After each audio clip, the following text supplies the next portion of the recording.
நினைத்தாலே இனிக்கும் அக்டோபர் 17 நாளைக்கு என்ன நடக்குதுன்னா, அந்த இச்சாதாரியால 3 வளையத்தையும் தாண்டி உள்ள வர முடியாது. அத மீறியும் அது உள்ள வந்துடுச்சுதுன்னா, 4வது வளையமா நான் ராணி ரூம் முன்னாடி ராஜ மகுடியோட காத்துட்டு இருப்பேன். அந்த இச்சாதாரி வந்துச்சுதுன்னா, அதுக்கு என் கையால தான் சாவுன்னு லேக்கா சொல்றத குடும்பமே நம்புறாங்க.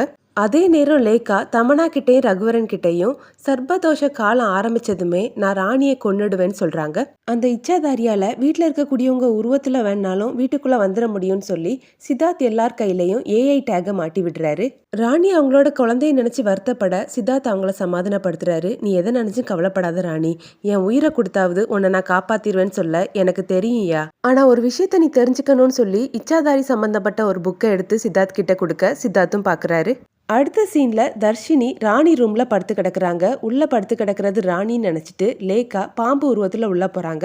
பாம்பை பார்த்ததும் தர்ஷினி பாம்பு பாம்புன்னு சத்தம் போட இவ எப்படி இந்த ரூம்குள்ள வந்தான்னு லேக்கா அவங்க மனசுக்குள்ள நினைக்கிறாங்க. இங்க என்ன நடக்குது தமனா, தர்ஷினி எப்படி ராணி ரூம்ல இருந்து வெளியே வரான்னு ரகுவரன் கேட்க, நானும் உங்க கூட தானே இருக்கிறேன், எனக்கு எப்படி தெரியும்னு தமனா கேக்குறாங்க. தர்ஷினி வீட்டுல இருக்கக்கூடிய எல்லார்கிட்டையும் அந்த ரூம்ல பாம்பு இருக்குன்னு சொல்ல எல்லாருமே ஷாக் ஆகுறாங்க. இவ்வளவு பாதுகாப்பு ஏற்பாடு செஞ்சதுக்கு அப்புறமும் அந்த பாம்பு உள்ள வந்துடுச்சேன்னு தாத்தா வருத்தப்பட, ராணி அண்ணி சொன்னது மாதிரியே அந்த பாம்பு உள்ள வந்துடுச்சு பாத்தீங்களான்னு தர்ஷினி பதட்டப்படுறாங்க.